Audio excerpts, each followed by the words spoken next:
জাকের আলী অনিকের এ কেমন পাগলাটে সেলিব্রেশন, সম্প্রচারে এত বড় ভুল, হতবাক ধারাভাষ্যকাররা। নেদারল্যান্ডের বিপক্ষে তাসকিনের পর ঝলকে বোলিংয়ে চমকে দিলেন সাইফ হাসান। প্রিয় দর্শক, নেদারল্যান্ডের বিপক্ষে 3 ম্যাচের টি-20 সিরিজের প্রথম টি-20 ম্যাচে সিলেট মাঠে খেলতে নেমেই টসে জিতে বাংলাদেশ নেয় ফিল্ডিং এর সিদ্ধান্ত।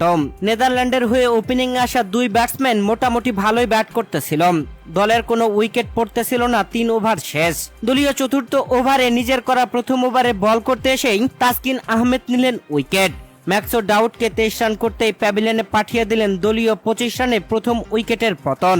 অনডাউনে আসা ব্যাটসম্যানকে নিয়ে আরেক ওপেনার খেলতেছিল, তবে দলীয় অষ্টম ওভারে তাসকিন আহমেদ আরেক ওপেনার বিক্রমজিৎ সিংকে প্যাভিলিয়নে পাঠিয়ে দিলেন 4 রান করতেই। তাসকিনের জোড়া উইকেটে যেন দিশেহারা ছিল নেদারল্যান্ড। তবে এরপরে দলের অধিনায়ক স্কট এডওয়ার্ড এসে আরেক ব্যাটসম্যানকে নিয়ে ভালোই খেলতেছিল, তবে দলীয় 10ম ওভারে সাইফ হাসান বল করতে এসে পরপর জোড়া উইকেট তুলে নিলেন। যেখানে সাইফ হাসানের করা প্রথম ওভারের চতুর্থ বলে সজোরে মেরেছিলেন স্কট এডওয়ার্ডস। সীমানার কাছে ফিল্ডিং এ থাকা জাকের আলী অনেক দারুণভাবে ক্যাচ ধরে নেন।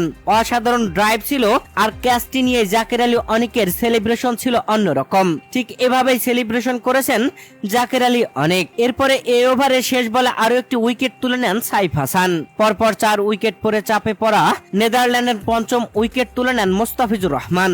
নিজের করা দ্বিতীয় ওভারের পঞ্চম বলে এই উইকেট তুলে নেন মুস্তাফিজুর রহমান। প্রিয় দর্শক, ম্যাচের শুরুতেই সম্প্রচারে এত বড় একটা ভুল যে ভুলে হাত ছিল ধারাভাষ্যকাররা, যেখানে বল করছিল শেখ মেহেদী হাসান, তবে টিভি স্ক্রিনের স্কোরবোর্ডে দেখাচ্ছিল মিরাজকে।